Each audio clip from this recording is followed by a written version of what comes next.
Malapit na nga pala yung birthday ko at Father's Day kaya nag-outing kami. Alam nyo ba kung saang simbahan to?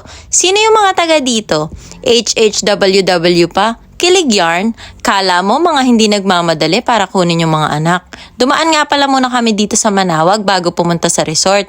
Katanghali ang tapat kaya grabe ang tirik ng araw.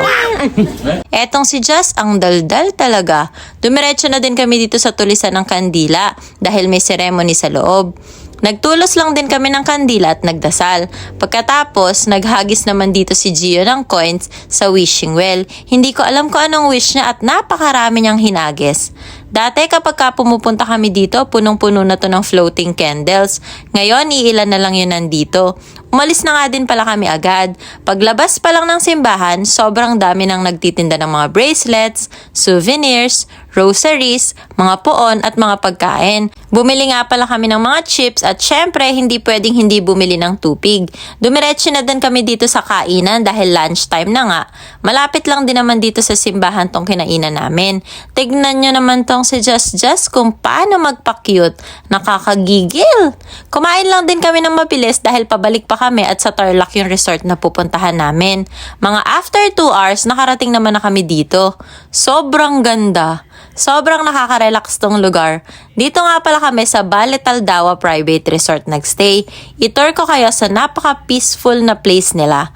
Okay na okay to sa mga gustong mag-relax at lumayo sa ingay ng mga sasakyan at tao. Meron sila ditong bonfire area na pwedeng tambayan sa gabi habang nagkwekwentuhan at food trips. Meron din sila ditong covered area na pwede din tambayan. May pailaw nga pala to sa gabi na ang gandang ng ambience. Malaki din yung pools nila na okay kahit sa malalaking family gaya namin. May isang for adults at isang for kids.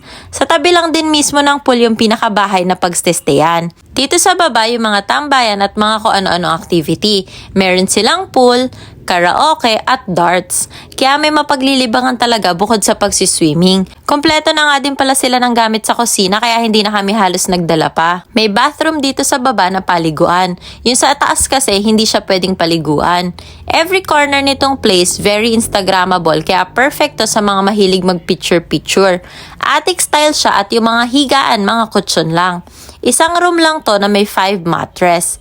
Ito yung CR na hindi pwedeng pang shower. Merong pinto na pwedeng lumabas na pwede ding tambayan. Meron din ditong mattress pero open kasi to. Terrace to nakita yung sa ibaba.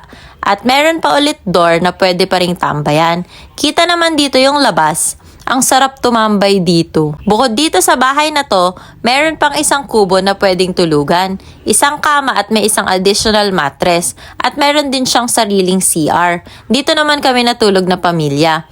Paglabas mo dito sa kubo, kitang-kita mo yung buong resort. Ang sarap gumising sa umaga na ganito yung view. Sobrang nakaka-relax.